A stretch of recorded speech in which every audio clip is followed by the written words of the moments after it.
Mañana 35 minutos, pues en este momento ya estamos en Contacto Noticias con un abogado especializado en lo que tiene que ver en la parte constitucional y de paso también en la parte administrativa, y es que al gobernador de Casanare se le interpuso en su momento una acción de nulidad en la elección, en su elección, y lo tiene en este momento en la sala quinta del Consejo de Estado dirimiendo este hecho. Pues vamos a tratar de hacer contacto ya con quien para que nos explique de qué se trata toda esta situación jurídica. Marta, pues con el apoderado del ingeniero Salomón Zanabria, quien es el doctor Camilo Andrés Rojas Castro, que ya está con nosotros en línea. Doctor Camilo, muy buenos días. Muy buenos días a toda la mesa de trabajo y a los oyentes de Violeta Estéreo. ¿Cómo están? Esta situación legal, doctor Camilo Andrés Rojas, por la que está pasando el gobernador de Casanare, ¿de qué se trata? ¿Qué es lo que está sucediendo? Bueno, el gobernador, tal como usted lo decía, es una demanda de nulidad electoral. Están demandando la elección del gobernador por una presunta inhabilidad relacionada con el vínculo de parentesco que el gobernador tiene con el anterior gobernador, José Lidio Barrera. Es una demanda, digamos, en la cual se pretende endilgar una presunta inhabilidad por el hecho de que ellos dos son cuñados. Aquí hay una imputación, obviamente, una carga de una presunta inhabilidad relacionada con una resolución del Partido Centro Democrático, en la cual el Partido Centro Democrático estableció unos requisitos que son diferentes a los establecidos en la ley. Por esa razón, digamos que ese es el núcleo de la demanda o la razón de la demanda. Sí. ¿Qué es lo que estaba o estuvo en esos estatutos de partido que generó esta acción legal? Bueno, aquí hay una cosa importante que hay que explicar, y que es lo que ha generado, digamos, como la confusión en el concepto en la demanda, y es que los estatutos del partido en el año en el 2017 establecieron una inhabilidad relacionada con tener el parentesco en primer grado de afinidad con personas que hayan ejercido, obviamente, cargos de dirección, o en este caso del gobernador José Lidio Barrera, lo cual, digamos, según el estatuto, estarían inhabilitados quienes tuvieran el segundo grado, el segundo grado de consanguinidad, de afinidad.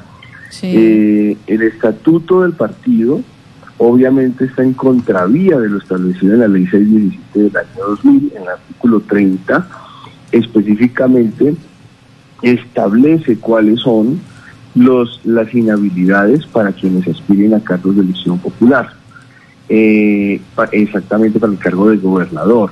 Y allí se establece que están inhabilitados quienes tengan parentesco por afinidad en el segundo grado en el primer grado de afinidad. Sí. En el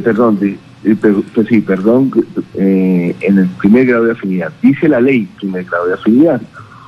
El estatuto contradice lo establecido en la ley y puso en el segundo grado de afinidad, es decir, que el estatuto está en contravía de la ley y le impuso unos mayores requisitos. Sí. a quienes estuvieran, digamos, quienes fueran candidatos a estos cargos de elección popular. Sí. Lo cual, digamos, conllevó a que el partido obviamente identificara que su normatividad interna estaba contraviniendo la Constitución y la ley. Y obviamente, como bien se sabe, pues por jerarquía normativa, no puede, ningún reglamento o ninguna norma puede contradecir lo establecido en la ley.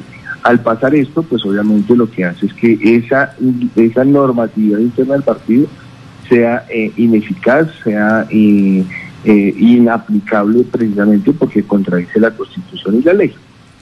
Entonces, lo que hace el partido en el año 2019 es revocar esa decisión, esa normatividad interna, y reconoce que efectivamente esa norma es contraria a la ley, es inaplicable por ser contraria a la ley, y obviamente se ajusta a lo establecido en la ley 617 del 2000.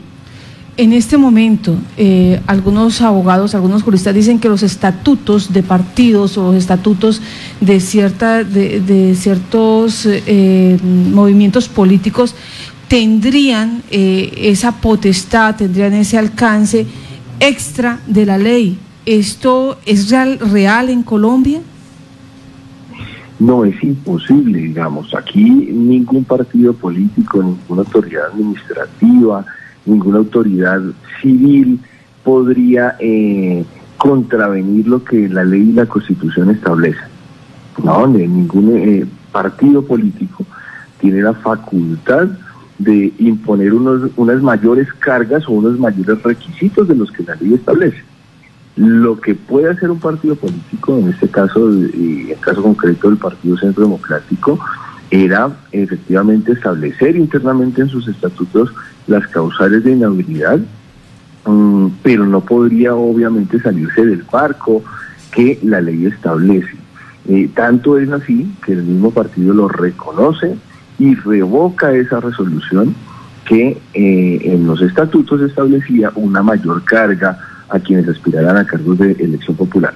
Pero si hay una cosa importante por decir, y es que los estatutos de los partidos sí son de obligatorio cumplimiento para quienes son militantes o para quienes pertenecen al partido político, pero esa obligatoriedad de esos miembros del partido no les implica que tengan que aceptar o generarse unas mayores cargas de las que la ley establece. Entonces ese es el punto importante. Es decir, aquí no se puede desconocer la jerarquía de las leyes.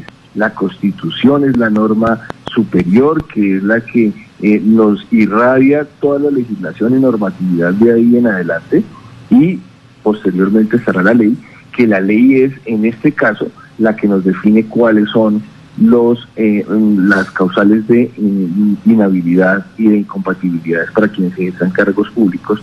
Entonces, digamos que frente a eso no es posible entender que un partido político pueda imponer unas mayores cargas a los miembros de su partido. Doctor Camilo, ¿qué mérito encontró el Consejo de Estado para admitir la demanda e iniciar todo el proceso? Discúlpeme, no le entendí.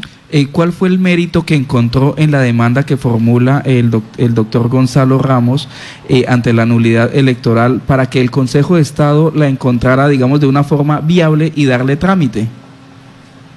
Bueno, esto es un tema muy, digamos, normal, de procedimiento, de trámite. Es simplemente unas causales subjetivas las que el demandante plantea. La demanda cumple con unos requisitos que son netamente formales. Él invoca la violación a unas normas y por lo tanto en su concepto pues establece precisamente que esas normas en su concepto fueron violadas y que por lo tanto al violarse unas normas del partido, entonces el acto de elección del gobernador debe ser declarado nulo. Entonces, al reunir unos requisitos netamente de forma, pues la demanda tiene que ser aceptada. En eso sí no habría ningún inconveniente, y es lo que nos tiene hoy, obviamente, en el desarrollo de un proceso administrativo electoral, que es un tema de trámite, que fue lo que pasó exactamente el día de ayer en la audiencia inicial. Eso quería hablar, la audiencia inicial. Esa audiencia para muchos se dice que es de trámite, allí no se muestran las pruebas, no se muestra nada de esto. ¿Qué es lo que hace qué es lo que sucede en una audiencia inicial? Bien, sí, es una audiencia netamente de trámite, ¿no? Entonces aquí simplemente lo que se hace es verificar que el proceso no haya tenido ningún vicio de nulidad frente a las notificaciones de las actuaciones, de la admisión de la demanda, y se traba el litigio. ¿Y qué es trabar el litigio para quienes no son abogados? Es básicamente decir, aquí el demandante planteó unos hechos, en la contestación de la demanda el demandado contestó frente a esos hechos, aceptó unos hechos, negó otros hechos, y sobre eso es lo que vamos, o lo que el juez, en este caso la magistrada, va a entrar a definir quién, digamos, frente al derecho, frente a la luz de las normas, quién es el que podría llegar a tener la razón. Entonces, el día de ayer se da simplemente este trámite, es una audiencia netamente de trámite, en la cual se traba el litigio, unas pruebas, digamos, se solicitaron unas pruebas, unas se le negaron al demandante, otras se aceptaron, y ya, digamos, queda la demanda en firme, por decirlo de alguna manera, para que ya en una posterior diligencia ya se pueda alegar de conclusión y se tome una decisión final. ¿Qué es alegar de conclusión? Es que nuevamente el demandante expone los argumentos de su demanda, cuál es el criterio que tiene para poder exponer una demanda de esta categoría, y se nos dará entonces también la posibilidad nosotros como demandados para exponer los argumentos de defensa.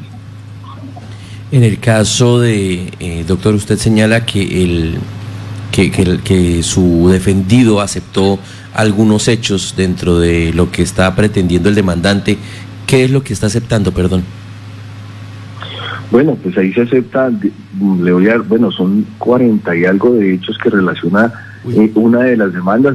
Recordemos que son 2 demandas y que las 2 demandas fueron acumuladas en un solo proceso. En una demanda, si no recuerdo mal, son unos 20 hechos, en la otra son unos 40 hechos, pero obviamente pues relacionados con que el gobernador está casado con la doctora Cielo, pues es un hecho que hay que aceptar, porque es cierto que el gobernador José Elío Barrera fue el gobernador del 2016 al 2019, es un hecho cierto y hay que aceptarlo. Que las elecciones se dieron en el año 2019, también es un hecho cierto, es algo tosudo y que hay que obviamente aceptarlo. Pero hay otros hechos que no, y tienen relación con lo que los demandantes consideran como la causal de inhabilidad. Por ejemplo, que por esa razón que el Partido Centro Democrático estudió la resolución tal, estableció tales requisitos de inhabilidad y que por lo tanto afirma que estaba inhabilitado el gobernador para el momento de las elecciones. Pues eso hay que negarlo, porque en el criterio de la defensa es una interpretación equivocada de la norma. Entonces, esos son los hechos que se aceptan o los que se niegan, y es allí donde se traba el litigio, es allí donde la magistrada tiene entonces la tarea de evaluar cuál de las partes, digamos, a cuál de las partes le asiste la razón, y es donde va a tomar la decisión final. Bueno, abogado, frente a esa próxima audiencia, ¿se dejó fecha? ¿Para cuándo se tiene previsto? ¿En qué condiciones quedó? Bueno, no se ha fijado fecha aún. Se van a aportar unos documentos que solicitó la parte demandante. Para eso se otorgaron 3 días, los cuales se van a entregar, y después de eso entrará nuevamente al despacho para que evalúen esos documentos, y ahí se fijará una fecha. Por la práctica y por toda esta situación de dificultades sanitarias por las que atravesamos y el tema de la virtualidad, yo creería que no debe ser un tiempo muy prolongado. Ya, sí. Me pregunta acá un ciudadano, ¿dentro de esos alegatos de conclusión se toman decisiones definitivas? Sí, en el procedimiento administrativo se desarrolla entonces la audiencia inicial, una audiencia de pruebas que en este caso no va a haber, porque no hay necesidad de practicar ninguna prueba, es simplemente el aporte de un documento o son pruebas documentales que no ameritan otra diligencia. Entonces esa diligencia no se dará, y se dará únicamente la última, que será la audiencia de alegatos y juzgamiento, que así se denomina por la ley, por el Código de Procedimiento Administrativo y lo Contencioso Administrativo, que también es importante advertir que la magistrada tiene una facultad, o el Consejo de Estado sección quinta tiene la facultad de determinar, dependiendo de la evaluación que haga del expediente, determinar si es importante o no llevar a cabo otra diligencia, o si nos solicita, por ejemplo, los alegatos por escrito, y se tomará también la decisión de manera escrita por parte del Consejo de Estado. Sin embargo, pues quedó abierta la posibilidad de que sea una audiencia o de que nos pidan por escrito los alegatos, que ese es, digamos, como el trámite final que esperamos de este proceso. Ya. Doctora Camilo Andrés Rojas Castro, muchas gracias por estar en Contacto Noticias y explicar qué es lo que está pasando en este momento frente o de cara más bien a esta demanda de nulidad electoral por la cual está siendo este litigio contra el gobernador Salomón Zanabria del departamento de Casanare. Muchas gracias. No, a ustedes, muchas gracias y que tengan un feliz día, muy amable. Pues esto es lo que está sucediendo. El doctor Camilo Andrés Rojas Castro es el abogado defensor del gobernador de Casanare. En este momento, ayer se surtió la audiencia inicial, audiencia de trámite para muchos, y se espera entonces la audiencia de alegato y juzgamiento, que depende ya de la determinación de la magistrada, si la hace en una sola, si la hace concentrada, o si hace otra audiencia para determinar este fallo. Estaremos pendientes de esta información. 6 de la mañana, 51 minutos.